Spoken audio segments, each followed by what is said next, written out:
রোহন যা বলতে চাও তাড়াতাড়ি। আমাদের এই নাটকটাকে জীবন করে তুলতে চাই।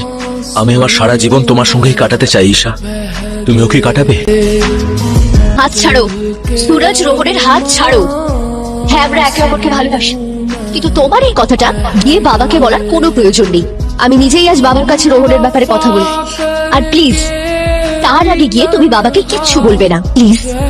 এতটা নিষ্ঠুর তো তুমি নও। ঈশা, রোহন তাড়াতাড়ি চল, নাটক শুরু হয়ে যাবে।